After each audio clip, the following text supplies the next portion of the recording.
સુરત જિલ્લામાં સાર્વત્રિક વરસાદથી મોટાભાગના વિસ્તારો જળમગ્ન બન્યા છે. શહેરમાં 4 ખાડીઓ ઓવરફ્લો થતાં જળબંબાકારની સ્થિતિ સર્જાઈ છે. આ દરમિયાન વીજ કરંટ, વૃક્ષ ધરાશાયી અને વીજળી પડવાના કારણે 9 લોકોએ જીવ ગુમાવ્યો છે. સૌથી વધુ સરથાણા વિસ્તારમાં 19 ઇંચ વરસાદ નોંધાયો છે. ત્યારે આજે પણ વરસાદની આગાહીના પગલે તંત્ર દ્વારા સલામતીના ભાગરૂપે શાળા કોલેજોમાં રજા જાહેર કરી દેવામાં આવી છે. તો ધોધમાર વરસાદ ખાબકતા સમગ્ર જિલ્લામાં પૂરની સ્થિતિ સર્જાઈ છે. એનડીઆરએફ અને એસડીઆરએફની ટીમો દ્વારા યુદ્ધના ધોરણે રાહત અને બચાવ કામગીરી હાથ ધરવામાં આવી છે. પાણીમાં ફસાયેલા આશરે 3,500થી વધુ લોકોનું રેસ્ક્યુ કરી તેઓને સલામત સ્થળે સ્થળાંતરિત કરવામાં આવ્યા છે.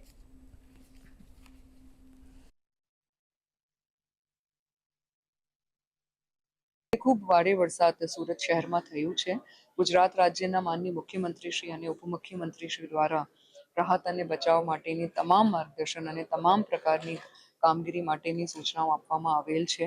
અને સુરત શહેરમાં સુરત મહાનગરપાલિકા, પોલીસ કમિશનરશ્રીનું તંત્ર અને કલેક્ટરશ્રીનું તંત્ર બધા જ મળીને રાહત અને બચાવની ઝુંબેશ સ્વરૂપમાં કામગીરી કરી રહ્યા છે.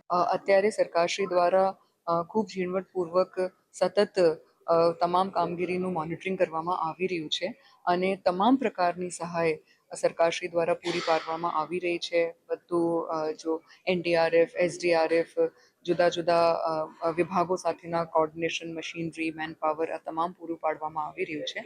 અને જે સરકારશ્રીની ગાઈડલાઇન્સ પ્રમાણે સર્વેની વ્યવસ્થા, ઘર વખરીની વ્યવસ્થા, કેશ ટોલની વ્યવસ્થા આ તમામ પ્રકારની પણ કામગીરી કલેક્ટરશ્રીના તરફ